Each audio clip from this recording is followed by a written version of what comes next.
Good evening and welcome to Momentous Live, episode 65, where if you tune in early, you can hear about removing 30 pounds of fluid from one's body. But that is only for a special members only pre-show, which The called Patreon. Momentous, which does not exist. So, yet. Someday. But your eyes do not deceive you. What do we have? We have four. Count them. 1, 2, 3, 4 core Momentous members. We appreciate the contributions of all our guest stars on Momentous over time, but there's something extra special about having the Fantastic Four in place here. I'm Tristan Jutra. I'm Tasia Custodi, and down there is... I'm Gray Williams. And finally, I'm Will Silver. Hi, great to see you all. We've got a jam-packed show today. If you want to learn more about Momentous, you can find us online at momentous.tv, twitter.com/momentoustv, facebook.com/momentoustv, instagram.com/momentus.tv, and on YouTube, search my name and look for the Momentous playlist. Yesterday was Apple's WWDC, or as we like to say, Worldwide Daddy Craig, as in Craig Federighi. Woo. We had some mega Craig energy, mega daddy energy yesterday, and it was quite a sight to behold. And he was the linchpin of the keynote, of course, introduced and concluded by Apple CEO Tim Cook. I guess who's now like Granddaddy Tim, maybe. And What happened to Tim Apple? oh, sorry, Tim Apple. I stand corrected. And yeah, it was remarkable. Craig Federighi just did a lot of heavy lifting when it came to the actual keynote in introducing others. But who even remembers the other presenters when there was so much Craig? So much Air Force One. Air Force One, indeed. So let's jump right into it. We have a little tradition here at Momentous where those of us who are available do a little live texting. Some of us have been doing it for years, and others probably just get annoying with their phones lighting on fire while they're trying to work. Anyone? I've muted certain conversations, so I'm just going to leave it at that. So, Smart move. Can I just... We didn't talk about this as an unscripted, but I just started back to work, and I was in a meeting with my manager talking about my return to work, and I just saw all these like, oh my God, it's happening texts. I'm like, okay, I'm going to put that over there and have a conversation with my boss at the moment. So, What is happening, Will? Hope it's not a medical emergency. No, it's my dumb friends. All right, well, let's jump right into it because there's a lot to talk about. First up, iOS 16. Apple takes cues from watchUI, as in the watchOS running on Apple Watch, for iOS 16, revamping notifications. And look at this, a customized, lovely lock screen that you can add your own fonts and colors. I mean, this is one of the most obvious kind of like, what would you call this? Like a highlight feature. And what's the word? You know, glamour feature. I don't know. Cornerstone keynote. Yeah, essential. What is it called? Flagship feature. Because it's so. And Google kind of did this last year too. Did they not, Tasia? So is Apple playing catch up here in your mind? yes, I need a red buzzer for like there's going to be a few today during this. But I will say, because at first when I heard that, what the rumors kind of were and everything about what this was going to be, I thought it was going to be a little bit different. And like in my mind, I had like the Google like Material You kind of in my head. Mm-hmm. But I do believe this is like a little bit different. So yes, it's a bit of catch up like on the basics of, we can finally set like multiples. And then we can customize like the font as well and the colors as well. But also there's some cooler different things too, like with that enhanced photo now. So like see how like the mountain is going over top of the the time. No, yeah. Thank you. Numbers, it was the word I was looking for. So it's cool. And then if you swipe left, I think it is, on something, you could just get like fun new like filters, and Apple will like do that automatically and like aesthetically change it for you, or you can customize it yourself with the fonts and stuff like that. And so the notifications are moving to the bottom, which is Sorry, great. one last thing about the lock screen. One of the things they did steal from the Watch UI is being able to. You said about swiping across, and that's one Yes. thing you can do on your watches. You can swipe across to your different faces there. And Apple has just been so slow in letting people customize Yes. their for phones, because there's a certain amount of branding involved with having the phones look a certain way. When they're all over the place, and you let people customize in ways that maybe they shouldn't, because most people are not designers. Remember MySpace? And one of the reasons why Facebook became so dominant is because Facebook looked nice and clean, and MySpace was a dumpster fire. So Apple really does not want their pristine, perfect products to be ruined. So they're definitely putting guardrails on this approach, and they're using their machine learning to be able to punch out certain parts of the images so you can delicately overlap some of the numbers and whatnot. But as you're just getting into here, one of the other key things they've done is enhanced once again their notifications approach here, giving us a little bit of a sort of a vertical carousel at the bottom. Which you can dismiss all like pretty quickly if you want to, but now it doesn't like sit, all over your lock screen, which takes away from the image, which drove me crazy. Yep. But also, you guys, the widgets on the lock screen, which is pretty big, because now you can just let's talk about functionality for a second, which is so great, because now you don't have to open your phone and get to certain things. So huge for us, watch users, where we can just have our activity rings, or we can have the weather, whatever widgets you want. You can customize them however you want, and you can make all kinds of different screens if you want, which I switch my watch screen all the time throughout the day. Really? I usually go between a couple, but I switch it pretty much as I switch my bands. It just depends on the mood I'm feeling, and so doesn't match your outfit. That's a key thing for me. Yes. So and where are you going out? Are you going to, is it this type of dinner or this, or whatever, or did you close your rings for the day and maybe you just want the time, so it's just kind of that finally. It's interesting because it feels like Apple is actually using all of their platforms to test things for other parts of their platforms, because we've seen things in iPadOS that make its way to macOS. We've seen things in Watch UI now make its way to the phone. And looking at this, there's a couple of things that occur to me. One of which is that these are guardrails, but yeah, I think Apple has also done a fair bit of testing of what is usable, right? And looking at this, I think they've probably gone through it, and we've seen, some of our friends and family who've had Android devices who have decided that Comic Sans is the way. And there's nothing that can be done for those folks. They're a write-off and that's it, right? But I think Apple's kind of looking at it going, ultimately, it's expression for people, but the phone has to be usable. So here's how we found a way to do this. The little bit where Craig grabbed the picture of his daughters and pulled it down to change where it was on the screen, actually seeing the UI and have this be the place where you're changing it as opposed to on a setting screen, what a beautiful way to do it. The other thing that I'm thinking here is when we take a look at these widgets and how the phone is being presented, there's a feature from watchOS, and actually the watch hardware that happened in Apple Watch 5, I think it was, that I think we're going to see this year in September. And I think we're going to be looking at an always-on iPhone screen. Looking at what we're seeing today, I think this is it. Yeah. The other thing too, Gray, you just reminded me about with the lock screen when you were talking about Craig moving the part of the image was the customization of the images too. So in that kind of editor, when you're creating a new wallpaper, you can have your own images change through the day, which I think is awesome, because then it's okay, it's for the morning or for the first half of the day till noon, I could have this photo and then this, it just love it. But that's even Mac the instant OS editing does with that the too, right? Yes, from the morning to the night. Just the instant swipe to see those color changes. So cool. Yeah. The morning to the night stuff's really neat. I've got that on here right now. And it's nice because it kind of lets you sort of know where you are in the day without having to look at the clock or think about things. You just, know what time it is. That's a really great point. Yeah. One key thing to bear in mind. Go ahead, Will.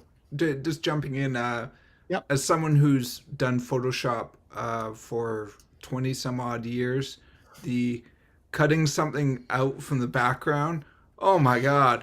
Bang! Because that used to be something that we obsessed about, like in the early 2000s. Like everyone had their own method, like going into alpha channels or masks or what have you. And to now just go boop, boop. I mean, like. And drag it into messages as a sticker. Yes. Yeah. That's insane. Like it was just so seamless, so easy. What? Yeah. Yeah, there's the demo where they showed him grabbing a picture of a dog, and I think I've pulled it up right here, doing it live. Where, and I don't think this is actually a video, but it shows here. You see the little dog on top of the big dog. The little dog is when he tapped and held with his finger, and it basically grabbed the dog. It basically understood, just intuited what it was that you're trying to pull out of the image, because thanks to the machine learning, they know what dogs are and they know what backgrounds are, and you can just take that and then drag it over to your messages app, and like Gray said, use it as a sticker to send someone. And just making those things as seamless as possible is so key to getting people to use it and having it discoverable too. That's one of the things that's always challenging with any set of new features, is making things discoverable. So in this kind of case, if you have some accent maybe taps it a little too long and then they realize, wait a sec, I can drag this image, like that is a bit of a mind-blowing moment for folks. Intuitive design. So a couple of the other key features with iOS 16, and I think this will save some of us who maybe have trigger fingers, being able to recall or edit a sent iMessage, so through the Messages app, and that's I mean, just that alone, like being able to go back and edit something. Oh, and the other part of it was, and this is something I've been wanting forever, is mark a message as unread.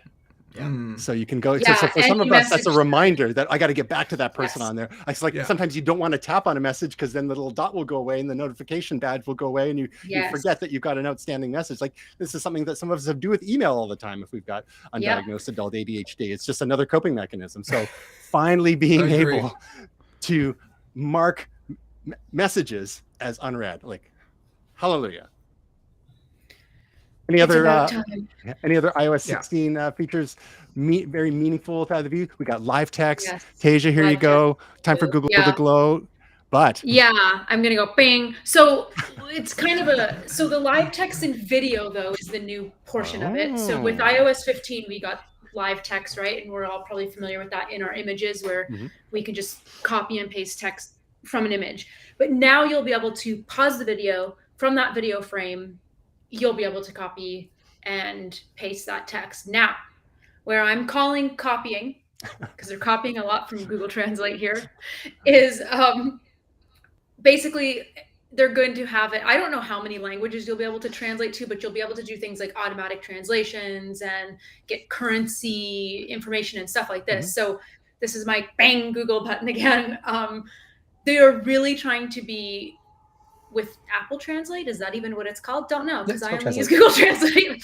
They're really trying to make you, like, we're already in the Apple ecosystem and we're already stuck, but now they're really trying to keep you like within an ecosystem and not use third-party type of apps with this. Because for years, we've been used to this camera technology in Google Translate where we could point our camera at something, at a menu when you're traveling, and it'll just live translate for you. So I'm going to do a compare and contrast when iOS 16 comes. That'd be great to see. I will try how they work in the real world. Yeah, because I want to honestly know, like, if one is better than the other. That's huge for travel for me. I think it's when you don't speak that language. Yeah, having the first party angle for sure, it makes it more commonly used. I think it's important to remember that Word Lens existed like 10 years ago, and Google bought it and turned it into Google Lens and then built upon that. And I'm not sure if if Apple has had to build this from scratch, or if they've done a strategic acquisition like they've done. It's like so these big companies will often, when they recognize a key technology, sometimes for expedience sake, will buy a smaller company that's already developing something rather than having to go and roll their own, which can cost all sorts of time and resources and make them seem even further behind. But it's nice that they're doing some catch up here, and like you said, being able to capture text from video, because Apple has been miles ahead of the competition when it comes to video. So they're playing to their strengths here. So that is definitely another. If I may, there's one thing where this really stands out. A couple of features here. One, you mentioned the sending messages and remind me. They're adding reminders to email, which is probably my biggest missing feature from Mail. Being able to swipe and say, I want to be reminded about this tomorrow, or add this to a reminder list. That has been just a desert for a decade, and they finally added that in, and that's a great feature. It was in Gmail, it's been in Outlook, Apple's finally added it there. But looking at this feature and looking at dictation, it's happening on device. That's the big one. Instead of going to the cloud. Instead of going to the cloud, they like the A-series processors are powerful enough to do this on device, which means the speed is absolutely ridiculously fast. And so you were asking, like, my killer feature for this, the new dictation is probably it. Being able to speak into my phone, have the keyboard there. When I mumble and it misunderstands me, be able to tap on that word and say it again, or type it in. Right. This one's a huge one for me, because right now the dictation experience is it's like a B+. This will take it to an A. Some of the other features that they talked about as being part of iOS 16 included enhancements to Apple Wallet, so for easier management of transit cards, and Apple Pay order tracking. There's the Apple Pay buy now, pay later kind of situation with zero fee, zero interest, as long as you make your payments on time, which is Apple using their they have like $56 billion or more in cash just sitting around. So might as well put that to use and disintermediate some of the other BNPL players out there, which using their cash to be disruptive, improving Apple Maps. And how long does it take? We finally have multi-point directions and multi-stop. There's like Google buzzer. Thank you. Finally. I'm hitting the buzzer. I'm hitting the buzzer. Smack it once for me as well. That's it.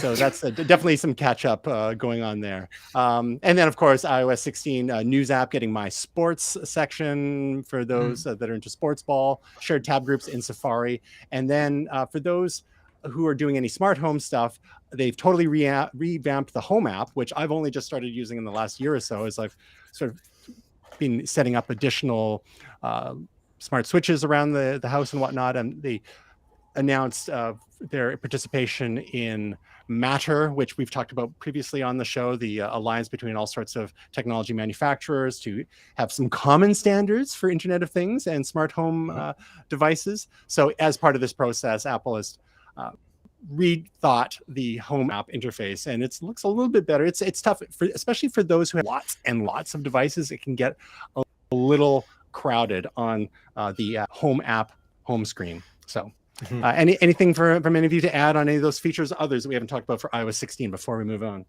Well, one thing that's really good to note is that HomeBridge, which is the sort of bridge between Alexa and Google devices that don't work on HomeKit and makes them work on HomeKit, that does work. We fired it up this morning, and it is actually functioning, which is great.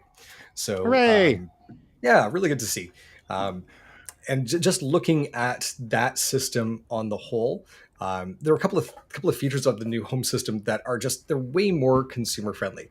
Looking at how the different buttons present themselves, the size, the color, the icons, it's a far better interface. Right now it's very homogenized, so kind of getting around HomeKit's not great. This is really good. The one thing that I didn't hear with Home that I think we're going to hear something about is how Siri is changing, because Siri has been, I think you mentioned the term dumpster fire earlier. It is politely a dumpster fire in comparison. Putting the dumb in dumpster fire. Yes, it's really, really, I'm sorry, really I bad. can't help you with that. Like next to the hockey puck mouse, it's my second least favorite Apple product. So looking at this, though, there's something that they didn't mention in the keynote that I noticed today in their update notes. iPads are no longer going to be able to be used as a home hub. Now, that's a really interesting thing. It's either HomePods or an Apple TV. Now, HomePods and Apple TV do two things. One, they're hardwired usually, and they have, basically they're plugged into the wall, so you're not worried about battery life and things like that. People have been mounting iPads into their wall basically since 2010. I worked for a home integrator for a while, and there was big business in doing that. The challenge, though, is just that, again, these things, you got the touchscreen integrated. Usually a third-party solution is trying to make this work. With Matter and having the networking built into the two devices and having that static place where they're going to be able to take a look and know distance-wise where things are, there's a lot of features that get unlocked because of that. So I think we're going to see some Siri upgrades here. And I think that's going to be because, one, again, HomePod is going to be a part of this. And I think we're going to see that kind of carried through. You need HomePod Mini right now, for the most part, for Thread, which is part of that whole Matter experience. So they're the not telling networking us everything protocol that's going- between these heterogeneous devices, right? Yes, so they're not telling us everything that's happening in HomeKit right now. They basically showed us the plumbing, but they haven't showed us the toilet that's going to plug into it. And that is the analogy I'm sticking with, because right now, again, you can flush. Sounds like a great first date. Well done, sir. I'm not going to show you the plumbing. We'll just show you the toilet. Oy. So I think that's wise for them to actually remove iPad from that mix, because a lot of iPads can leave the home, and then the fat lot of good it does you as a home hub there. So keeping it to the wired in devices such as HomePods and Apple TV definitely makes a lot more sense. And then if those installers are still mounting iPads as controllers, well, you can just use the first-party app, the Apple Home app, or the third-party apps to control them. They don't need to be the actual hub. So all of this kind of, it's like you said, kind of working behind the scenes. And, to be fair, in my little bit of experimenting with HomeKit thus far, there's been a few little glitches because I've been using Wemo devices, and sometimes they have brain farts and whatnot. But it is kind of fun to go into one room. It's like in here, for example, I say things like, "Hey Siri, turn off the studio lights." And then that happens. Or, "Hey Siri, turn on the studio lights." And then they come back on. So there we go, eventually. So we do that in our office, our living room, our bedroom, and whatnot. So that's kind of fun. So now we're going to speed with Matter and Thread is going to be much faster than that. Like, you're going to finish talking, it'll happen. And we've already seen that with a lot of accessories. Yeah. Also, I need to speak more clearly. And one other iOS related extension, kind of like HomeKit, is Apple announced a sneak peek of some next generation CarPlay plans. Now they were again stealing from Google's playbook here. Here's something that's going to come in the future, but it's not going to be ready for a while here. But this image made me kind of happy. What the idea here was that they were working with many car makers, although a lot of the car makers, when asked, pressed on this, are going, "Well, we're still talking." But the idea is to allow Apple CarPlay to take over not only a single screen in the dashboard, but all the screens, multiple or all the screens. And you see this, a lot of modern dashes now where it's, just one wide landscape orientation screen. But imagine, instead of like the garbage that it populates most automakers' interfaces, you could have the very familiar CarPlay interface, which is basically, dolled up iOS. So I saw this image, I'm like, wow, there we go. That is something. It's distracting, Tristan. Well, okay. To be fair, I don't like all touch screens. I prefer actually a decent amount of knobs and switches. But if you're going to have displays in there, like in our various cars, like some of our displays look like they're made like 15 years ago, and some of them look like they were made only 10 years ago. And then we hit the CarPlay button, and it's like, wow, this one looks like it's current and modern. So it's nice to have a little bit of unity in there. Like, and again, this is sort of superficial, but the usability side is not so superficial. So, if you've got people that already know how to use iPhones and iPads and the like, and the key difference here is that now it'll be providing hooks and access for the CarPlay interface to actually control some of the systems, like your climate control and your seat warmers and all sorts of, and you display your gears and your speed and your odometer and the outside weather and all that kind of stuff. So, I mean, we've been looking at stuff like this. Go ahead. Yeah, I'm sorry to interrupt. We've been talking about this before. It's just that the whole land of operating systems for these media consoles is a mixed bag at best. That dumpster fire again seems to be the theme of the show. But yeah, there's all sorts of problems. I know Gray and I and Tristan and we've talked in the past just about, you know, operating systems that go basically are abandoned.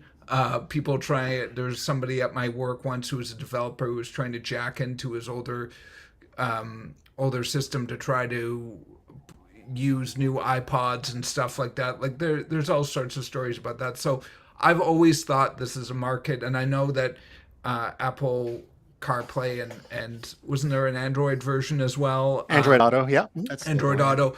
I think standardization is the way to go here, because these companies, you know, Ford and stuff, are not in the software business. Let the software people make the software. You make the cars. That's just my opinion, because it just ends up with a mixed bag. Yeah. I think that Ford was using Microsoft Sync for a number of years, and I believe they've retired that now in favor of Android Auto and CarPlay, I believe. The nice thing is that most cars that support one also support the other, because it's basically like you know, it's like fancy screen mirroring in a sense, except it's reconfiguring the interfaces for the native and some approved third-party apps, which once you've used it, it's hard to go back, quite honestly. We've got two vehicles, and one of them we were able to retrofit with CarPlay. We were able to do a software update on a 6-year-old car. Unfortunately, our 7-year-old car is not able to do that from the manufacturer. We would have to get a third-party unit, and of course, it's all built in, and it's a total nightmare. So, Wikipedia says that the Ford Mustang Mach-E has Sync 4, and it's in the 2021 model. So, 4A, pardon me. We'll see what happens with 2022. I mean, it's going to be the OS wars all over again, but on our cars. Basically detaching it from the car itself and letting a current device plug in, I think, is the key there, because car software has been made so far in advance, because you know the manufacturing cycle for cars is like years and years in advance. So the software is already obsolete by the time a lot of these vehicles ship. So, what do you got in your car, Tasia? Good old Bluetooth that I have an old car. Yeah. I don't have to plug it in though. So step up from aux cable, yeah. Exactly. So Bluetooth, and I just listen to my Stitcher podcasts, and that's it. Perfect. You can pry my aux cable on my cold dead hands. I've been tempted to upgrade the Mini to CarPlay, because the 2017 that I own does not. It was the last model before CarPlay. And so you can buy from China a CarPlay brain that will work with it. And there's a bootleg that's where I stopped. There's a bootleg firmware that you have to load on. That if you take it in for service, you flash the old firmware back on. It's just like, this is like. And this is what I'm talking about. Yes, yes. So let's just. I know it's standardized more now, but it has been a mixed bag of dumpster fire. Now China is tracking you, Gray. So there we are. They weren't already. Come on. All right, so let's move from our vehicles to our wrists, and just very quickly, the handful of new features in watchOS 9, which will presumably populate the new Apple Watch models that will probably be announced this fall, and will be available for current Apple Watch models as well. Apple Watch 3 has been quietly discontinued, thankfully, because we have something called the Apple Watch SE as well, and the 3 was really a bit of a dinosaur in there. But some of the new features that were announced in the Apple Watch watchOS 9 got some enhanced faces to take advantage of the larger screen size on the newer models. There were some faces where you weren't able to get your complications right into the corners properly. There was some bit of jankiness there. Improved workout metrics for runs. They had a whole demonstration talking about how much we bob as we run, and the way that they're tracking that with the combination of gyroscope and other magic in there. More sleep tracking. I know Gray was excited that. I use a third-party sleep tracking app, and Apple has added sleep to their Apple Watches for the last couple of years, but some enhancement there, including breathing rate and whatnot. This is, I think, one of the key things. And Tim Apple also known as Tim Cook, mentioned when asked a number of years ago what he thought that one of Apple's biggest contributions to society would be. He said, in health. And the Apple Watch has been really a 1-2 punch of a fitness tracker and a health tracking device. And they're really doubling down on both of those things. Not so much the fashion device as somewhat anymore, the $17,000 solid gold whatevers. Now we can get medication reminders and alerts for bad drug interactions. So there you go, Beyonce, with your gold plate, your gold Apple Watch that barely works anymore because it was released in 2015. So this is handy too. But my concern with a lot of these cool Apple Watch features, I mean, including fall detection, one of the things they announced was car crash detection. And if you don't respond after a few inquiries, it'll call 911 for you, just like with fall detection. Is a lot of the people that could benefit from some of these things are actually elderly people for whom Apple Watch would just be a little too much. Even my dad in his mid 70s, I can't see him wearing an Apple Watch. So maybe this is kind of a generational thing whereby maybe some savvy older folks will get on the train now, but people much younger like us will be continuing to we'll get used to these devices now and wear them into our twilight years. Can I just interject with a fun older person story? So I was talking to my mother the other day, and basically a family member, their dog is named Bruno after Encanto. Don't talk about Bruno because they let the kids name the dog, and so now it's called Bruno, which is a fine name. But my mom was talking to me and my dad and said, "Oh, I saw that at your sister's house, but she didn't own it. She watched it the fake way." Fake way? What do you mean the fake way? You know, like she didn't own the thing. She streamed it, Mom? Is that what you mean? Yeah, the fake way. I was thinking she pirated it.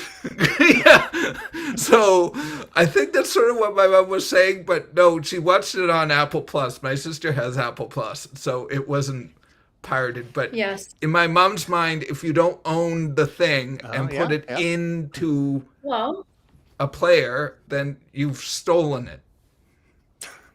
But it makes sense, right? Like, we always joke about this stuff, and I joke with my parents about this stuff, but like when I Skype my Bee's Nona, like, we have a little Android tablet set up for her. She's 95, okay? And I can Skype in and it'll just like automatically answer the call for her, so she doesn't have to know which buttons to press. And we have asked her, like, did you ever think in your life that you would like see, like, have a live video chat and communication? She was like, never. And so you have to start from that aspect of like, we are also going to be those people. And sometimes I already feel like that when I see like what my niece and nephew are doing. I'm like, wait, what's that? So it's just like, I think anybody that can pick up something that especially they didn't grow up with and intuitively learn how to use the device, even if it's not as high level as what we would be using it, it's amazing. And that's why I love when these companies make these intuitive designs, because it's like, what do we think how the finger would move, how the brain would work to say, if I want to do this action, I think I would go this way. Oh, look, it worked. So like, it's stuff like that to help us all as we're aging into technology, you know? My joke with my wife often, because we're sort of fuddy-duddies and like you say, we can see us being our parents, is that the joke is that some customer service is going to be like, Mrs. Silver, what's your brain chip number? And she's like, I don't have a brain chip. I have an Interact card. Isn't that good enough anymore? No, brain chips only. We don't do Interact. You got to use your brain chip. I don't have a brain chip. Not gonna do it. Not gonna do it. No brain chips. Not gonna do it. Yeah, the old person in me is just like, people dancing for 30 seconds on what, tick tick tock tock tock. Why are people spending so much time on the TikToks? I hear they're flossing. Listen, though, so it must be good for dental health. Yeah. Yes. Yeah. See, And I don't judge, but I will say, y'all ever tried to watch those videos silent? Yes, frequently. People look even It's kind of amazing. more dumb. Like, it's just like, oh my God, stop. It's like watching Big Bang Theory without the laugh track. Same energy. Fair. You're good at that, Tasia. Thank Yeah, you. she's I know practiced. Okay. Tasia, you just make notes. Next up, we're going to make all your hot new MacBook Pro purchases and iPad Pro purchases from last year obsolete with Apple unveiling the new flagship M2 processor. I knew this was coming. And of course, it's always going to happen. Yeah. And we had Johnny Sarugi with his big Mossad energy in there. It's like, I got to break necks and crack skulls and assassinate journalists. Right. Luckily it's an improvement. It's not crazy faster. I mean, 40% is nothing to sneeze at, but it depends on the process. It's using the same 5 nanometer process, but 18% faster CPU, 35% faster GPU. So I don't think you're going to need to throw your MacBook Pros and your iPad Pros that a lot of you just bought last year into the ocean quite yet. Maybe give it another year. There's Johnny Sarugi right there. We'll wait till the M3. Yeah, the M3.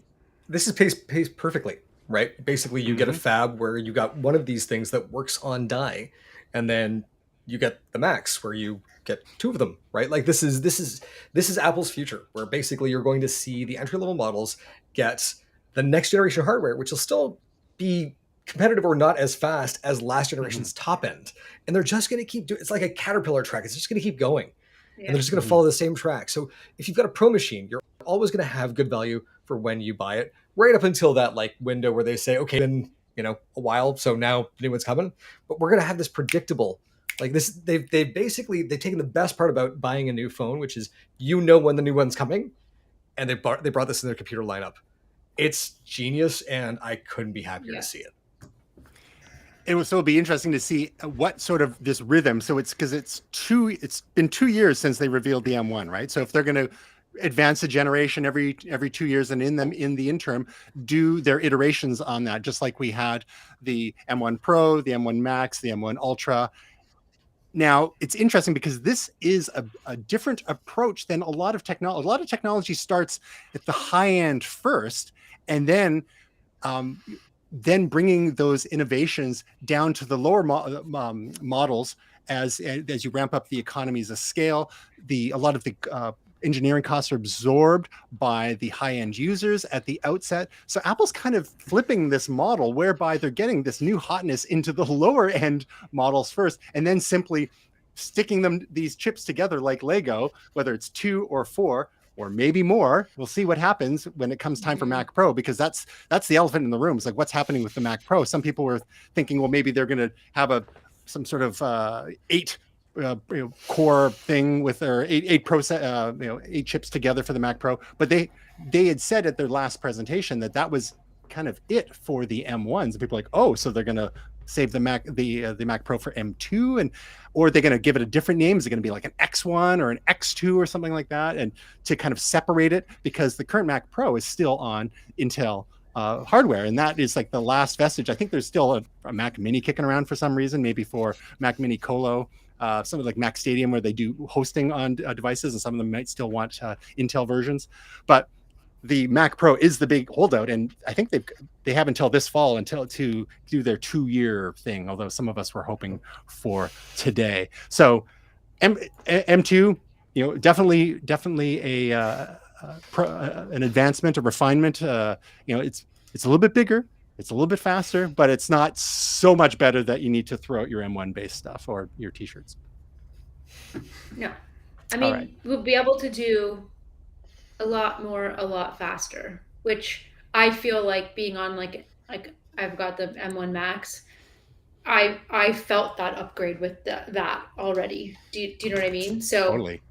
I'm not very upset that this is happening. It gets me very excited that I just know as each year goes on, there's just going to be newer, better, faster tech that allows us to get our work done more efficiently. Because like all of us edit audio or video or photo or a combination of it all. So it's huge to be able to have that processing power. I'm going to wait till the M3. There you go.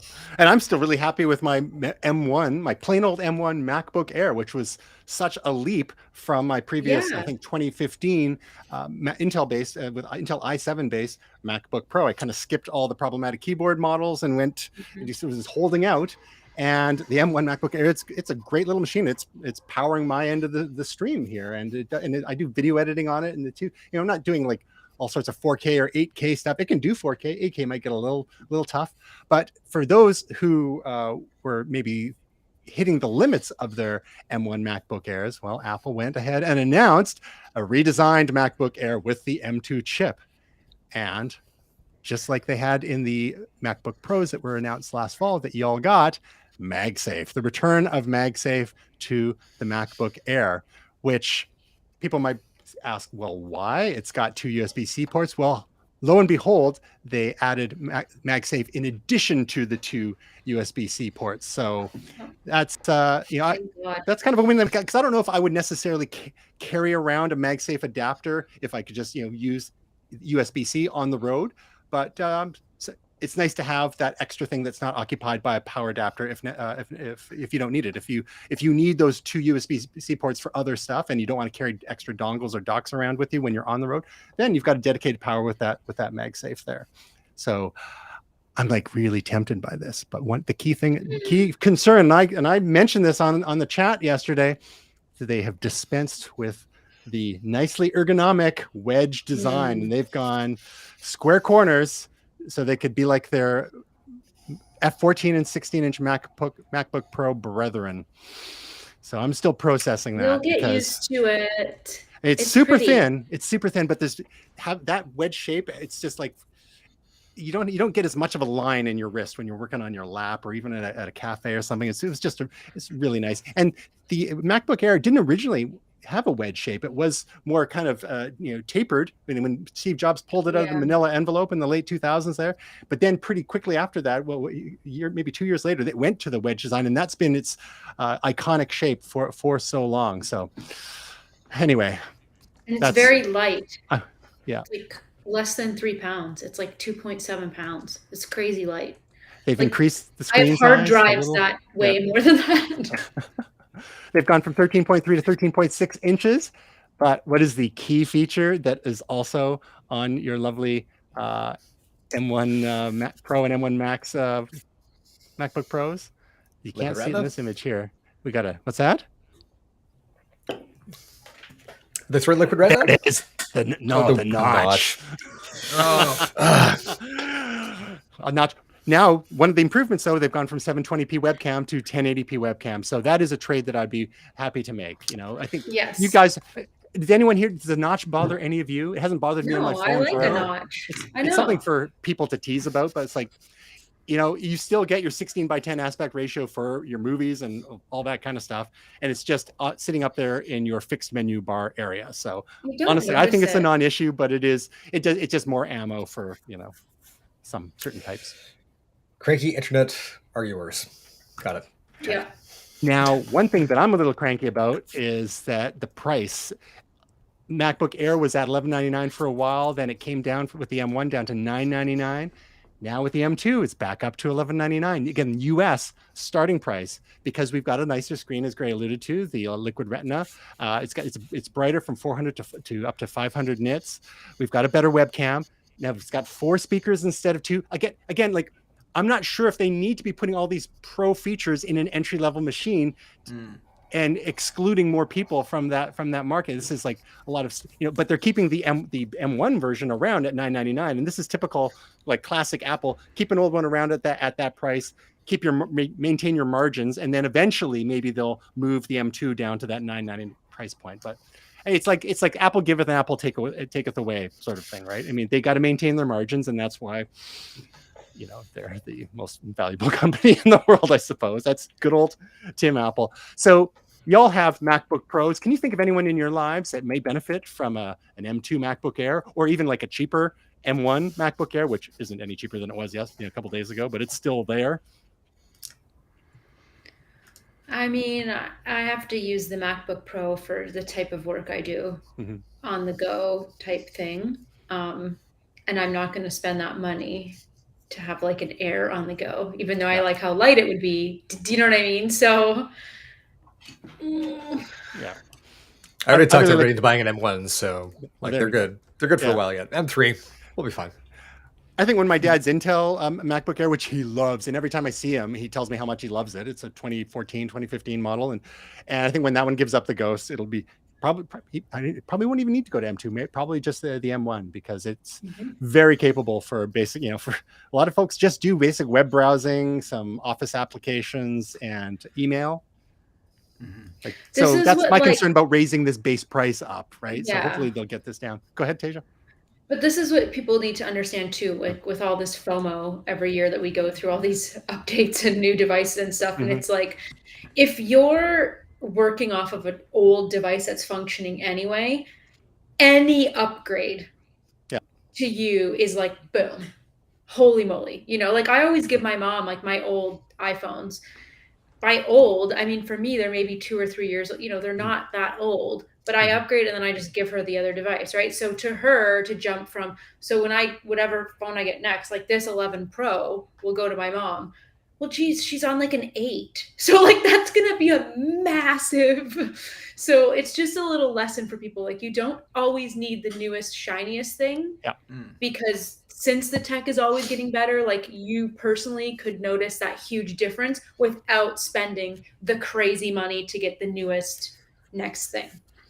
And that's why Apple still sells models of iPhones that are 2 or 3 years old, in addition to the iPhone SE as well. Speaking of which, one point that we did not make about iOS 16 is that it only supports iPhone 8 and newer, and iPhone SE second generation. So iPhone 7s, iPhone 6 Pluses are officially cut off now from iOS 16. So heads up. And those, the iPhone 7 was what, 2015? So that's 2016. Right? 2016. Yep. Yeah, because the 6 was 2013, the 6 Plus was 2014. Maybe the 7 was 2015. I think because the 8 October 7th, 2016. iPhone 7 specs. Okay. The 7? No. Because the 8 and the 10 came out at the same time. And that was 2017. Okay, yeah. Gotcha. All right. What is time? It's 2019. 6 years is pretty darn right? good. 6 years is pretty darn good. Exactly. So one other thing is they've introduced new colors. We've got the standard silver MacBook Air. Then they've got the in the middle here. We've got the daylight and midnight or something, or starlight. I can't even remember all their stupid marketing names. But midnight is the one that's kind of blue but black in a certain light as well. And the other ones are riffing off some of the existing iPhone colors as well. And note, I don't think you're going to get those fancy colored Apple logos on there. I think that's just a photography trick going on there. One of the other things that they mentioned were the new power adapters. The one that's built in actually has 2 USB jacks, standard, I think 37 watts. And then there's a high powered, I think it's a 60 plus watt power adapter available because the MacBook Air now supports fast charging for those for whom that matters. Yeah, I mean, the battery life is so great as it is, but sometimes you want to, charge it quickly. Bearing in mind, fast charging reduces the lifespan of your battery. So it is for the hell factor, though, right? When you've been busy doing some work, you realize you've not been plugged in. And you're like, hell. And you plug it in, and it's charged, and you're like, okay, I'll take the lower battery life on this one because that was amazing. And in a genuine WTF moment, Apple also slapped the new M2 processor into the oddball 13-inch MacBook Pro, which still exists for some reason with the touch bar. So last year we got the 14-inch and 16-inch new hotness, and we still have this weird, this weird kind of. I mean, we were talking about good, better, best, Gray, you and I, yesterday. But now it's like Apple's got good, better, best, and bestest with the Air, the 13, the 14, and the 16. And this is just, it almost feels to me like they're using parts up. They've got all these touch bars in a bin, and because the thing is too, this does not have MagSafe. Like it only has two USB ports, so it's actually in some ways a downgrade from the new M2 MacBook Air. It's got the touch bar, whereas the new MacBook Air has full height function keys and so on. So it's strange duck, and it's only between, depending on what config, it's between $50 and $100 more than the MacBook Air. So it's very close, but there's pros and cons. Like speed wise, it's close, but it has a fan that makes noise, so at least there's that. So ideal, I mean, in the perfect world, you will get some more juice out of it if you're doing intensive tasks, because the Air will throttle because it doesn't have a fan. But Gray, I'm going to let you make your case for this machine, because I'm not qualified for that. This shouldn't exist. You're right. This is Tim Apple looking at all of the hardware and going, yeah. What are we going to do with all these touch bars? We're either going to have to release a standalone touch bar plugin, or we got to sell some more of these computers. And I'm sure Craig was like, just throw them out. And he's like, no, I've got to bring a real sense out of these things. I'm not qualified. I wish I were. It really just doesn't 20 make a lot hours of battery time. There's something. Great. It'll match my iPod. Like, this is good, better, odder, best, I think, is kind of the, like, why are you here? But you know what? I'm not going to begrudge it. There's going to be some people to buy it, and bless them. Is this the duckbill platypus of the current Apple lineup? Yeah, and it's got the old design language. Yeah, exactly. It's got the old design language of the old 13s and 15s and 16s too, that were in that thing of the dark days of peak Johnny Ive. So it's a weird little vestigial holdout. It'll be a collector's item someday. Notable, well, fair enough. One notable feature of both the M2 MacBook Air and MacBook Pro, the RAM ceiling has been raised from 16 gigabytes to 24 gigabytes. So that's nice for people who are doing video work, graphics, photo editing, and that sort of stuff too. Or if you get a lot of Chrome tabs open. So. Yes. Guilty as charged. Oh man, people at work make fun of me when they look at my, and it's like, you're only looking at the one window that's open with tabs. I have a second window that's minimized with tabs as well. The same window. Yeah.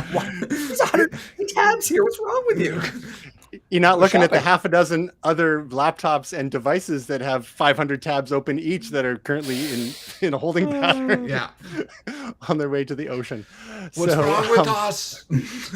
Again, undiagnosed adult ADHD. So top 5 Macs, macOS 13 Ventura. Jesse Ventura has finally made it to the macOS naming scheme, or Ace Ventura. Pick your pop culture. Detective. Yes, it, or I guess it's also like a California thing. But a lot of people were hoping for Mammoth, apparently, but now that Monterey finally got used, but Ventura, that totally hit me out of left field. There's a decentralized social media network called Mammoth that I think probably would have been a little miffed to have Apple trample on their particular plane. So. And you're not thinking of Mastodon? There's one called Mastodon. That's the one. Yeah, I was about to say Mastodon. That's a band. Oh, okay. I'm wrong. That's real-time fact check. Yep, real-time fact check. All right. But Mastodon is a group. That was a Mammoth mistake. It is. Mastodon is a group. So just some quick overview, because we're all Mac users here. I'm still a couple of versions behind. Stage Manager. So this was a window management system for those of us who have way too many windows open. That's also being brought to the iPad. I think maybe it's just the Pros. I will have to get into that. But it's kind of like mission control on steroids, where you've got all your little groups of windows clustered on the side, makes it a little more manageable. Shared family shared iCloud photo libraries is something I've been wanting for ages. Continuity camera. This is going to be Sherlocking Camo, which I used when we started doing this stream, where you could connect your iPhone to your computer and use it as a much higher quality camera than the potato cams that come built into, especially some of the entry-level Macs. But now that's being addressed with MacBook Air. So the Belkin is doing a little clip where you can easily slide your iPhone into there. Passkeys in Safari. So this is helping slowly getting people away from passwords and using biometrics to create public and private keys to access your various apps and websites. Now, this is the kind of thing that needs to be deployed across said apps and websites, and that is literally going to take decades. But you got to start somewhere. and some Spotlight both in the OS and in Mail. And yeah, that's just the top 5 there. There's all sorts of things that they nip and tuck in the OS. Is any others that you can think of, Gray, Tasia, or Will, or anything? Do you want to comment on these? Well, the Stage Manager and the updates to Spotlight were like the top 2 for me, because it's they're fixes for mail baby. search. Yeah, the fixes for mail search are huge. Yeah. It's like, I think I mentioned in our chat, it's like, I don't think search is actually connected to anything at all right now. So if I've got my Gmail account connected to Mail, it finds nothing. And if I go to Gmail, it's right there. And I'm like, so is this just a vanity search bar? Is that what that's all about? Like nothing works? So I'm excited. I think it chokes over a certain amount of data as your email database gets bigger and bigger. Well, actually, it's not even. I mean, there is a database, but they keep all the email messages in separate files, unlike how Outlook and Entourage in the past did it. So, but I think there's still a problem when it gets too big. And I'm having problems now on my mail. It's just not. I tested it, and that's not the case, because I tested it with a brand new Gmail account. Yeah, and for whatever reason, the sync for search doesn't work well. The account's less than 3 weeks old. It's not finding things that have been sent and received that day. Weird. There's something goofed there, and I think Tasia's right. I think there's an under the hood problem that Apple is kind of saying, we're not going to talk about what was wrong. We're just fixing it. Fine. Or we're going to make it worse just before this new hotness, and it seems way better. Yeah. Because I've literally only really been having mail search problems in the last couple of weeks, and I thought it's because it's on a machine that I'm still running. What's the one before Monterey? Catalina? Oh, Jesus. No, not Jesus? Still It's called Jesus? macOS Jesus, that's it. macOS Jesus. That's when Craig steps in to lead the company. Exactly. Right? Okay, but TJ, there's something else too. Before we exit the whole universe of macOS updates, is something I'm very excited about that works between all of the OSs. So Mac OS, iPad OS, iOS 16. It's finally an update to Handoff. Nice. Working with FaceTime. Yes. Can I get an amen? Amen. Oh my God. All right. Might be the holy grail of announcements for me, because I'll be working on my MacBook, and my mom will FaceTime me inevitably and be like, "What are you doing?" And I'll be like, "I'm working." And so what you working on? Right. At some point, I'll be like, "Well, I guess while I'm chatting with her, I could go up and get water," but I cannot, because I cannot seamlessly hand off the call from my MacBook to my iPhone. And then now you're going to be able to, across devices, iPad, iPhone, Mac. Amen. Love it. Thank you very much. It's a better world. Nobody asked my favorite feature. That's my favorite feature. I like it. All right. So very quickly, there's just a bit of other non-WWDC news that relates to Apple. And Tasia kindly sent this just before showtime here. Apple products set to use common charging point after EU deal. So there's been a fight going on in the EU for the last number of years. And the EU is a great example of top-down attempted control of things that a lot of times they don't really understand. But I get the idea, the benefit of having USB-C as a common standard for connectors and chargers and all this stuff. Bearing in mind, there are many, many different flavors of USB-C and or Thunderbolt 3 and or Thunderbolt 4, which can actually be carried over USB-C as well. And many of those issues are not marked on the cables themselves, and it's a whole other cluster, not to mention the fact that USB-C itself is years and years old. So does this make sense for a barely democratic super government? Just imagine if we had a government that was in charge of stuff over from North and South America, with a bunch of countries that how much we have in common with is debatable on certain issues.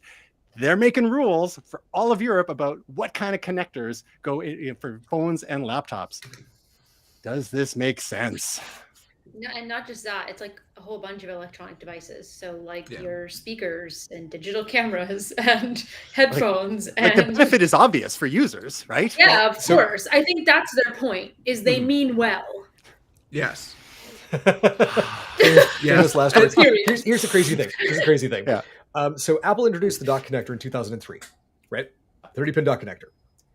They killed it in 2012. It lasted 9 years. People lost their mind. People lost their goddamn minds. Apple made it. But Lightning was They so made much it. better, smaller, They made it with Lightning. bi-directional. Yeah. 10 years. Yeah. 2012 to 2022. People were angry at Apple for getting rid of the Lightning connector. Now Apple can look at the EU and go, they made us do it. Yeah. Now here's the thing. The USB-C is going to be fine for the next couple of iPhones. But there's a connector on the back of your iPad Pro right now that already does all of the things that they need it to do, which is charge the damn thing. Now it can pass information back and forth, but that smart connector doesn't have a hole into the device. It means that being impervious to water is far easier.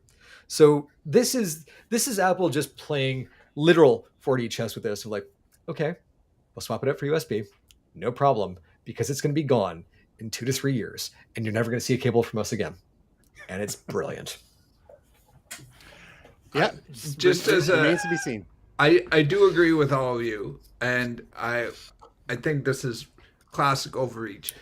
I will say I have a lot of experience with stupid connectors with DJ gear, with old DJ gear that purposely put in stupid connectors. And I'm not even saying Apple. Rain back in the early 2000s put in Cat 5, which if you don't know what that is, it's a phone cord. They put in a phone cord on their connector so you could not use another charging, and you specifically had to buy their charging cord. RJ45 or Cat 5? I think it's Cat 5, isn't it? Cat 4. Cat 5 is a network cable. RJ45 is a phone cable. Okay, well, RJ45 is the RJ11 is the phone cable, and RJ45 is Ethernet / Cat 5, Cat 6, et cetera, et cetera. So yeah, so it's a little bit wider. So RJ11. So was it the one that's the phone, the RJ11, or was it the bigger one? Like, and either way, it's kind of weird. It was terrible either way. Yeah. So it was a phone cord. It was like exactly like a phone cord. And I actually know someone right now who is trying to figure a way around that, because the little tab would break off and you'd have it plugged in the back of your mixer, and someone would move something, and by the way, everything would go off. So it's, anyways. 1984 Mac keyboards use that connector. Yeah, and Vestax used to weird voltages. And the only reason was so you couldn't interchange these things. Really, that you had to buy their proprietary cord. So I don't think Apple's doing this. I totally agree with Gray. But I also am very familiar with companies that do this for evil purposes. So I can see, like you guys are saying, where they are trying to do the right thing. But I think they are probably overreaching in this regard.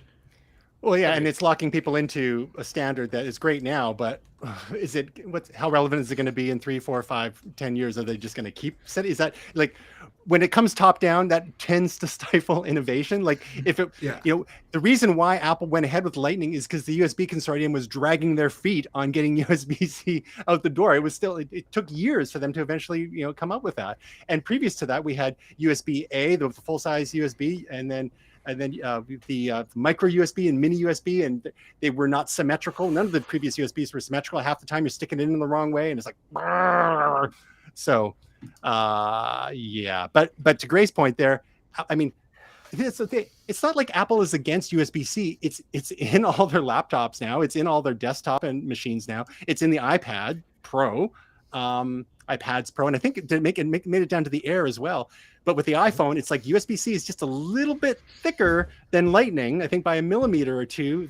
So, maybe they're just holding out, and like you said, either they'll use that 3-dot connector, smart connector, or just go MagSafe, right? Yeah.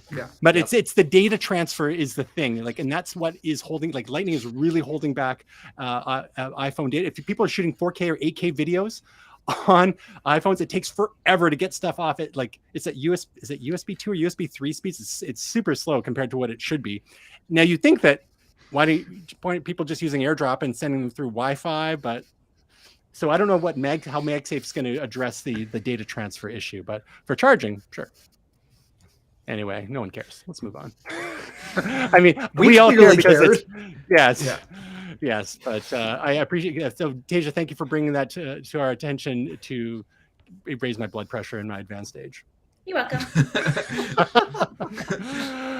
Okay, so guys, we bumped them last week, and I know we still have to do our picks. Can we blast through these trailers real quick, because there's so many things that have been piling up, and I know we're already over, but we'll go real quick. All right. I know Tasia's really excited about Christian Bale's villain Gore in the Gore the God Butcher in the new Thor Love and Thunder, which we actually, believe it or not, I don't think we actually managed to talk about yet. One person who wants to go for, we got one person to talk about this. Only one. You got to fight. Not going to be me. No. Will? Sure, I'll talk about it. The trailer looks awesome. What's the premise? Real basic here. Well, it's actually blending a few stories from the book. So there's what sometimes people like to call Lady Thor seems to be in this. There's some stuff from the Marvel Cinematic Universe. So you have some stuff of Guardians of the Galaxy. Gore the God Butcher is a character who's in a series of books that's quite good, actually. That name from is a on run point. about 10 years ago that I've read. And actually, friend of the show, Nigel. Happy birthday, Nigel. Yeah, happy birthday, Nigel. And so I read this maybe about 10 years ago or something. But yeah, he's a pretty bad dude. So it's going to be interesting to see. Some of the trailer has some interesting shots of various gods, and he looks scary as all get out. So it'll be Christian interesting. Bale in the MCU.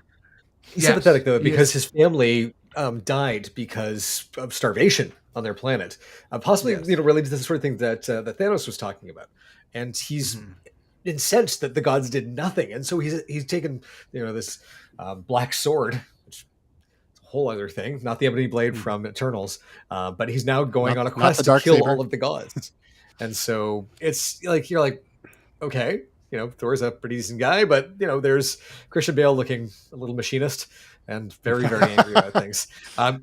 Will, to your point, like that book also had Jane Foster, who is sick and is apparently healed by Mjolnir. So it's maybe, we don't know, but there's Chris Hemsworth with no pants on. So that's all you need to know. That his character also reminds me of that Street Fighter, is it 4 character that's bald and's got anyways, I'll have to send you a picture later. I can't remember the name of the character, but it's a weird character. All right. Moving on to the next, and the most interesting villains are the ones that have a legitimate motivation, right? Even Thanos had his reasons. As much as they're sympathetic in some ways, right? As much as we may disagree. Next up is what the hell? She-Hulk Attorney at Law. Greg, do you want to, unless Tasia, you're familiar with this one, but it sounds like it could be right up your alley as a smart lady in business. I mean, not in law per se, and you probably Hulk out once in a while, I imagine. But Greg, you want to introduce us to She-Hulk Attorney at Law? Yeah, I mean, basically, if you're kind of taking a look at sort of Marvel seriousness with Deadpool on the one end and, I don't know, Captain America Winter Soldier on the other, this is a little bit more closer to Deadpool. It's kind of a little self-aware. We see Tim Roth here return as Abomination. After seeing him in Shang-Chi, fighting with Wong, who's apparently maybe getting him to control his anger issues. This is great. Basically, Smart Hulk here is putting her in danger. She's his, I want to say she's his cousin, something like that. But she gets a blood transfusion from him because he was the only one, and now she's developing Hulk-like powers, and he's not thrilled about it. This is a limited series, and it looks hilarious. It's a little more self-aware, so I think it's gonna be a ton of fun to watch.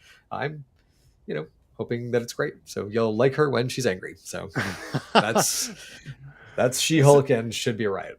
So unlike Thor: God and Thunder, which is Love and Thunder, which is a theatrical release, She-Hulk Attorney at Law is a Disney Plus limited series. So you got to be on Disney Plus to see that. And it's based off some books. Like She-Hulk has different arcs. Obviously, she's in Fantastic Four. She's West Coast Avengers at one point, but this was more of a comedic run, I guess you should say. And so I think that it's going to have a lot of a lighthearted tone to it. Excellent. All right, and one's a new trailer that just slotted in here that we actually, this is a story that we talked about last year, and it is the return of the Predator franchise. There was which was rebooted a couple of years ago and was a bit of a dud, but now we've got a movie which was originally called Prey and then was renamed Skulls and is now apparently called Prey again. And this is directed by Dan Trachtenberg, who directed 10 Cloverfield Lane, which was a bit of a sleeper. I quite enjoyed it. It was a small movie, but tied barely into the Cloverfield universe. And then previous to that, he was on the Totally Rad show. So this takes place 300 years in the past, and features people from the Comanche Nation and their interactions with the Predator. So this is a Predator prequel, which, prequels can be dicey. But what any reactions to what we saw here in this trailer? It seems it's really, we got bows and arrows here. We don't have machine guns or lasers. Mm-hmm. Tasia, what do you think? You down? I think that's a dead bear getting dragged out of there. Yeah, if someone's dragging the grizzly bear away, you got to be afraid of whatever's doing that, not so much the bear itself. Exactly. All right. I thought it was cool. I like the change of scene, the looking at it from a different perspective. I think the interesting thing about Predator is that it comes down at different times and different places. That's one of the things that's established early on, is that it finds war zones or where battles are going on and does its hunting there because it hunts the hunters or wants tough prey. So I think this trailer looks really fascinating. Dan Trachtenberg, while may not be a household name other than to nerds like us, he's also done some great, short films. He did one on Portal, which was quite good, the video game Portal. He's also done a lot of TV commercials and stuff like that. He was connected to a couple movies that didn't end up taking place. So, I really wish him the best. I mean, I think he's actually a talent, and I really hope this goes over well. And this is not going to be in theaters. Funnily enough, it's going to be on Hulu in the US. So in Canada, we'll see where it ends up. It could end up being on Disney Plus in Canada, for all we know, since just based on the ownership of Hulu in the States, which is part it was Disney and Fox and some others in there. So one other interesting note about Prey is that it is presented in English. However, there will be a version available. You can flip a switch and you can listen to dub version in Comanche, the entire movie in the native Comanche language, which was, as opposed to some movies where they will start people talking in a native language and then flip over to English just to set the scene. But this way it's like you've got the option. You want to go all English, cool. And because not necessarily the actors don't necessarily all speak Comanche. Some of them probably aren't even indigenous, right? Just kind of the way it works. But giving that option to have I hope it's a well-dubbed version in Comanche is kind of neat, and it also pays tribute to the story on an even deeper level there. And because those poor Comanche had to deal with the predators 300 years ago. Laser sights are tough. And, that iconic triple laser sight. That moment in the trailer was like, you've got my attention. You have my attention. Yep. All right, now we're getting into Tasia territory because we've got a story here about Stranger Things 4, which is the season 4 of Stranger Things, launched it dropped the volume 1, which I believe is the first 7 episodes, dropped recently, it was a couple of weeks ago now. And in 3 days, fans binged 286.8 million hours. So there's definitely some pent-up demand over the last 3 years for Stranger Things season 4. And Tasia, this is your pick of the week, without spoilers, because some of us have only watched 3 episodes and some of us have watched 0 episodes. What's your take on this so far? Obsessed.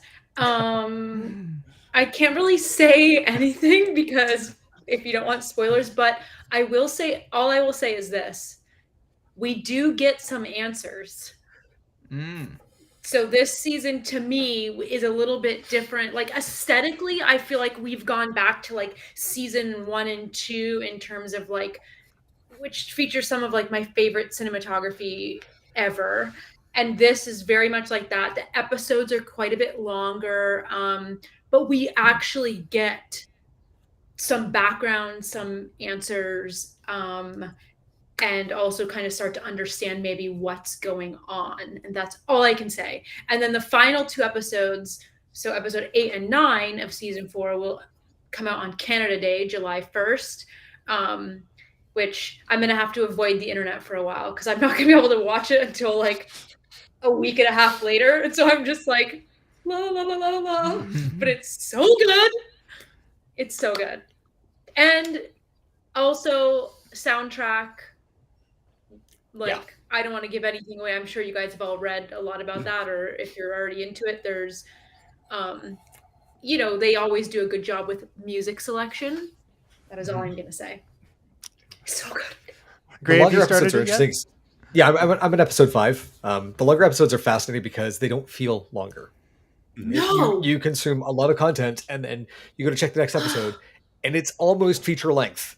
It's like, yes. Where did the day go? And you're like, oh, another hour 40? Okay, because it's so good. And I will say this, what, in my opinion, for you guys, without giving anything away, and I know some of you have watched the first few, to me, episodes 1 through 3, like I was terrified and scared shitless. Like we had to watch, like comedy after for like an hour. Like I was like, put on 30 Rock or like something like Curb or put something on because I am going to have nightmares. There's a difference between there's a difference between not pulling your punches and putting all your weight behind it and just following all the way through. And they did. Every episode so far, I've had a moment where I'm sitting there, like feet on the ground, like a normal human, and then I am literally like Tom Cruise back on the couch, bouncing up and down. Going, Yes. I have not had something affect me like this since I was a kid. It was just like agreed. It's outstanding. This is probably. It's hard to pick a favorite season, but I have to say this is probably my favorite season. It is absolutely outstanding. They've earned the wait. Unfortunately, we can't say any more. We'll give everything away, but like, please go binge right now. So Don't now that we've tonight, just watch it. Now that we've raised Will's expectations to an unreasonable height, it's going to be nothing but disappointment. But Will, I know you've been trying to avoid dark materials lately, but so watch it in the daytime, maybe one at a time. You have to watch it daylight hours, Will. I'm telling you. I lost sleep one night after one of the episodes, and I'm not going to say what, but like you cannot. I wouldn't even come into my hallway. I put all the lights on. Like I'm not kidding. Yep. So it's like so good though. So this is the problem that I have is I'm a huge Stranger Things fan. I particularly like season 1 and season 3. I've had some things. Some of you've noticed I haven't been around for a while. I just don't have a propensity for anything that isn't comedy or sports at the moment. So I'm trying to build myself back up to dark things, but I love Stranger Things. So it's on my list, and I'm sorry if I made it more difficult for you guys not to bring up spoilers, but I will host a watch party for you, and I will serve pizza and ice cream, and then there will be comedy in between. How about that? That sounds good. and not New Coke anymore, but they've moved on to Coke Classic. There's a spoiler for you, Will. That's all I'm going to spoil. Great detail, though. One other little bit of trivia, because I think it's getting pretty obvious to some that those, with the amount of time that's passed in between filming season 3 and season 4, some of those kids are starting to look kind of grown up. And some characters are in their 20s and some are even in their late 20s. Isn't Lucas pretty old? Lucas is like actually it's on theme for things that were shot in the 80s though, right, where you have 35-year-olds playing 16-year-olds. So this is really just So there's going to be a time jump. Apparently the Duffer Brothers understand that I think they're doing one more season after this. Season 5 will be the last season. And there's probably going to be a time jump a bit because they realize it's going to get ridiculous when they've all got beards and whatnot. So I just want to say this too, and this doesn't like give anything away, I don't think, for you, Will, but like there's just some really cool technology too, like in terms of how Yeah. they shot some of the scenes. So no, because I think I maybe I won't say it. I think it's in the Don't say it. trailer though, so you would have seen it. I won't say it. But anyway, after you watch, Will, then we'll talk about some of the cool tech Yes. because like I mean it's all very cool, but there is some cool deep fake stuff to make things look Ooh. like they looked before. I thought you were That's talking all I about can some of the cool technology they use in the show, you know, like walkie-talkies and Yes, that's true. Yes, yes. The bicycles. Yes. All right. Riding bike. So speaking of comedy, Will, your pick of the week is somewhat lighthearted. Somewhat, although I don't know if people would call George Carlin lighthearted, but it is something that I watched a few weeks ago, actually, when some stuff was going on, and I just needed something mindless. It's basically a documentary on George Carlin. I actually super enjoyed the one on Gary Shandling from a couple of years ago, and this is also done by Judd Apatow. So I just really appreciated his style and the way that he did the Gary Shandling one. I don't think this is as good as the Gary Shandling one because he was good close friends with Gary Shandling. This is a little bit more from an outside perspective, but I would highly recommend it as someone who is a fan of George Carlin's work, but I didn't know sort of all the different periods of his life and how his comedy evolved. And I really didn't have an understanding of that. For me, he was Rufus in Bill and Ted's Excellent Adventure and the train conductor in Thomas the Tank Engine, or Sunny Time Station or whatever the show was called. But I didn't know some of his comedy routines till I got to university. So the famous seven words you can't say on television. So yeah, it's very interesting just to see the scope and breadth of his career and how it evolved. So I do recommend it. It's an interesting watch. Spoiler alert, you know, it does go through some dark periods, but I think there's some redeeming parts to his story as well. Good pick. Yeah, you seem to have a lot of the good documentary picks there, and there's one that I've got queued up to talk about with you next week because I think you might enjoy it. But George Carlin, definitely a comedy maverick. Started off a bit more like traditional, and then went a bit edgier as time went on, and then his later years got like pretty political too. So well, he got really dark at the end too. I don't think that's I mean, he basically said when people die, I laugh. Basically, near the end of his jokes on him. Yeah, he got super dark. So anyways, I'll let you guys watch it. But if you guys do watch it, let me know. I'd love to talk to you. One of my brothers-in-law might be into it as well, and that one is on HBO Max, so probably on Crave here in Canada. Good pick. Gray, you've got to head out, but your pick of the week real quick was something we already talked about, which was Stranger Things. It's the only thing I've watched. There we go. Yeah. So for future reference, we can be TV, it can be books, it can be podcasts, YouTube channels, comics. It's literally the only thing I've done. It's the only thing I've done. Same. You've been unpacking Same. as well. Yes. Yeah. So what's your favorite cardboard box? Your favorite box cutter? The Home Depot branded ones. They're great. And you can then sell them on Craigslist. They're wonderful.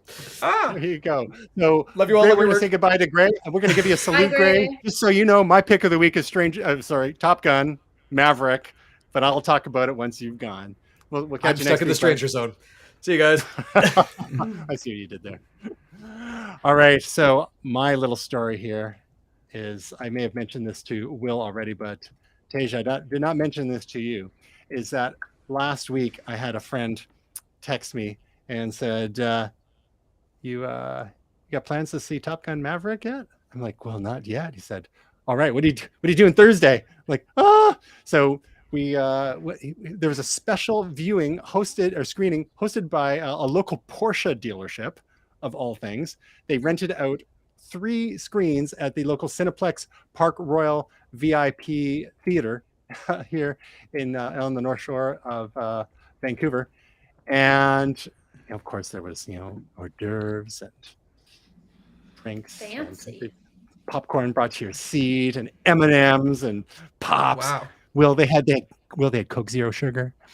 What? So it was pretty fancy. There's all the beautiful Porsche people were there. There was a connection. There is a classic Porsche that appears twice in the movie for like literally 1 second each, and then we made a point of cheering whenever it appeared, as a thank you of our appreciation for our hosts. But a couple of days beforehand, I made a point of rewatching the original Top Gun from 1986, which I had seen at some point. I don't think I saw it in the theaters. I probably saw it on video, and was kind of ambivalent about it, but I rewatched it and it's like, okay, I get it. I mean, it's maximum 80s, pretty cheesy. The third act kind of redeems it, like the jet scenes. It's like pre a lot of CG. And I have to say that Top Gun Maverick it's almost like some people refer to it as a reboot-quel. It is technically a sequel, but in a sense, it's also kind of a reboot. They're potentially setting things up for the future, maybe. Miles Tellier's in it. He kind of plays the protege. But Tom Cruise has gone on the record saying they did not want to do a Top Gun sequel or whatever you want to call it until they had a script that was good enough. Because he doesn't have to make any movies he doesn't want to, right?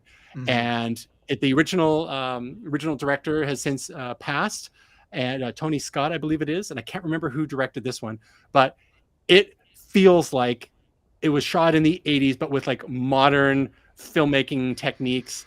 Again, very little use of CG, or if there was CG, it was very discreet, very well done.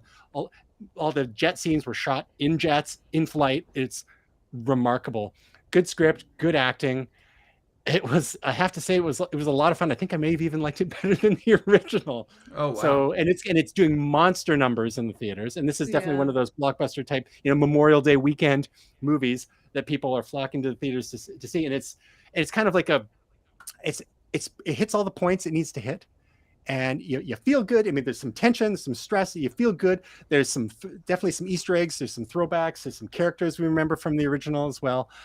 I gotta say, I was quite happy, and I never thought that I would really even give a crap about Top Gun. So count me or color me surprised on this one. Tasia, you're living in the land of the Top Guns. Do you have any plans to see it yourself? Nope. Brett wants to see it, but I could not stand the first one. Can't even get through it. And so also I just, everybody's favorite Scientologist, right? Like I just can't. Oh, easy. Let's can't anymore with him. It's enough. So no thanks. Would you prefer if it was Christian Bale? I'd prefer if it was anybody but him, probably. National treasure, come on. No. National treasure. Also, just Which own nation? your height, okay? Stop wearing lifts. Just own the fact that you're short. Okay. Nobody cares. Okay, so it's not even about the art of cinema. It's personal with you. That's fine. Okay, so you're canceling all the other Scientologists too, like Will and Smith and yes, Beth, they're all nuts. Elizabeth Moss from Handmaid's Tale. Yes, they're nuts. Well, someone's working for them. Will Smith is a Scientologist? Oh yeah. Yeah, him and Cuckoo Nut Jada. Oh, you're surprised? The man who committed assault in front of a live audience? You're surprised? Xenu told me to. There's a black box in the middle of the ocean. Yeah. So we're not going to start judging actors or people make movies based on their faith or whatever, because the newsflash, I tell you about who controls Hollywood there, it's not Tasia. faith, it's a cult. Hey you.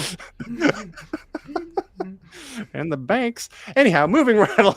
Oh, canceled. They just started it. Let's go through the list, shall we? All right, so yeah, Top Gun Maverick. Brett should see it, and he should take you along. You should. I think you should do your duty and go with him. I'm going to go to physically go to a theater. Yes. You're out of your mind. Reclaim your freedom and your life. It was amazing. I've been going to theaters like all through the pandemic whenever they've been open. It's good. Nope. Okay. Fine. Seeing how. My couch is free. What's that?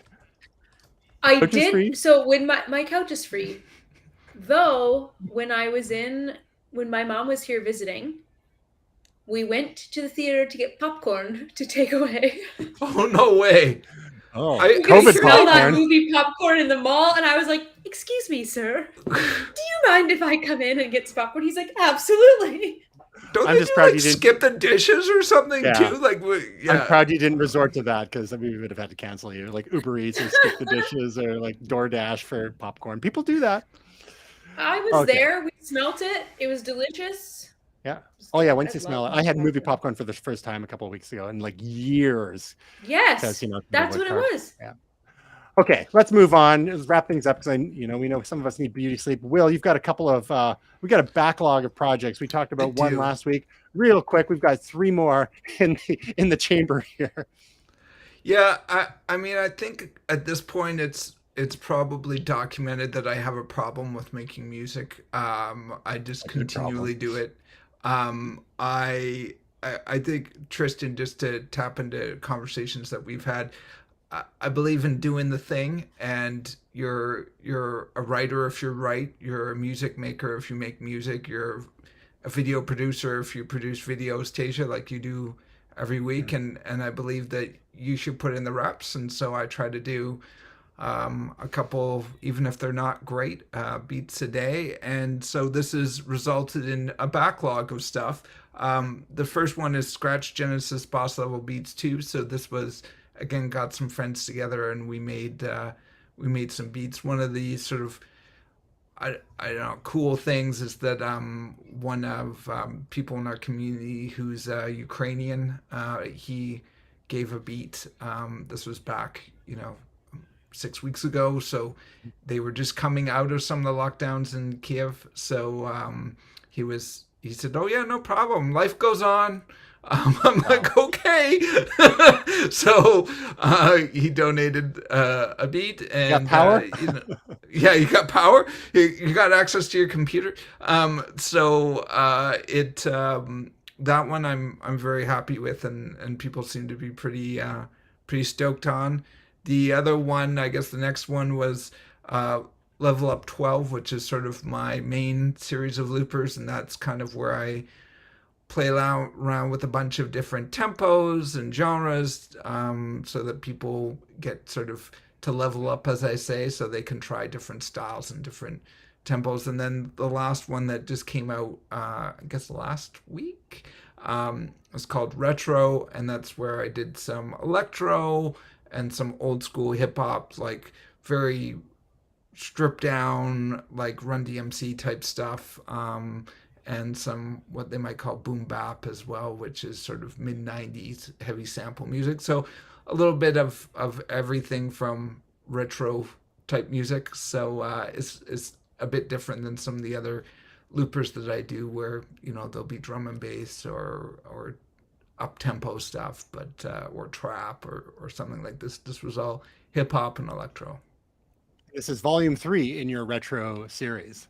So if Yes. people like this style, they can go back and check out volumes 1 and 2. Not to mention the reams of other beats that you've dropped over the last year, which have been great fun to listen to. And sometimes when I've mentioned before, I'll be previewing your beats, and they'll just after a while they start looping it, but you're getting in the zone working. I've been listening to the same 16 bars for like 10 minutes. Well, it's funny because one guy reached out to me when I dropped, remember Cut, which we talked about last week. And he's like, I haven't gotten past the first beat and it's been 2 hours. So I'm like, well, that's a good sign, I guess. So yeah, it definitely, I mean, to me, I like music with lyrics in it. Tristan, I know we both are fans of electronic music, but there's something that I find easier to work personally with music that doesn't have lyrics, so I'm not absorbing English. I don't know. It's like, especially if you're writing, yeah, even if it's in the background, it distracts because it's a human voice or something. I don't know what it is, but beats, I can just like zone out and do something, and I don't have to think about it, or it doesn't penetrate a certain level of consciousness. I don't know what it is, but so for me, yeah, sometimes I put on a looper and I'll do the dishes or wash the floors or something, because I don't need to think about what's going on, and it just kind of is the soundtrack to cleaning out the cat box, I guess. Then there's the soundtrack that goes doom, doom, doom, doom, doodaloom, doom, doom, doom. Does that sound familiar, That's Tasia? me. That's me. We need to. Love Even that better photo. is you can listen to Will's beats while watching Tasia's videos. I think that Oh, would yeah. be. I think we might tear a hole in the fabric of space time.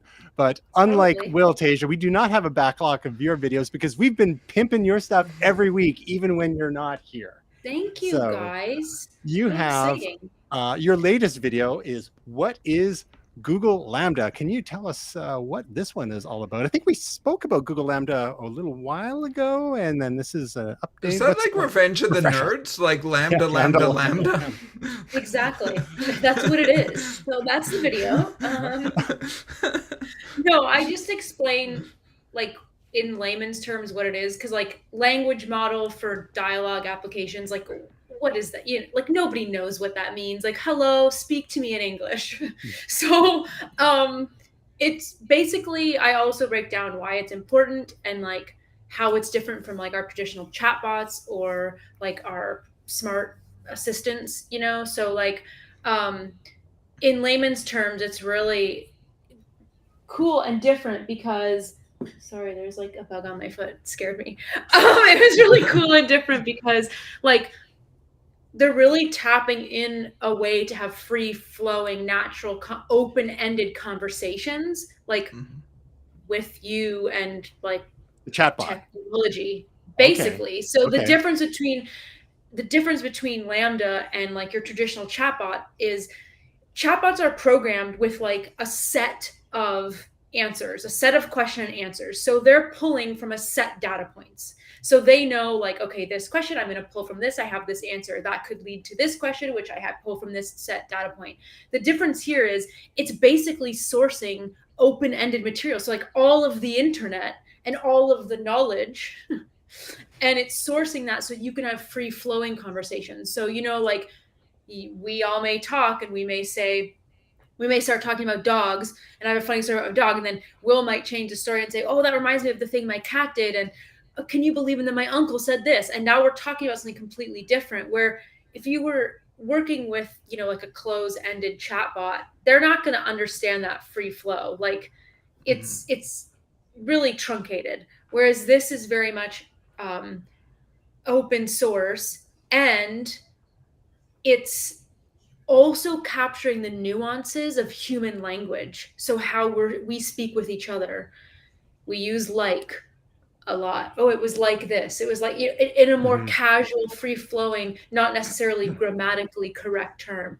It's really, really, really cool. And so in the video, I go over like some of the things they went over in their keynote, which include, they have like 3 main features of it, which I won't get into here, but one of them, is list it, which is really cool because it's basically like your to-do list on steroids. So like Lambda will, in theory, help you plan an exact goal that you may have. And then you can expand on that with it, because since it's not just this closed set of data points, you may want to tweak the goal, or you may go left with the goal or right with the goal, and it's going to follow kind of what you want to do and anticipate that and give you suggestions based on that. It's essentially mind-blowing, and I hope I'm explaining it right.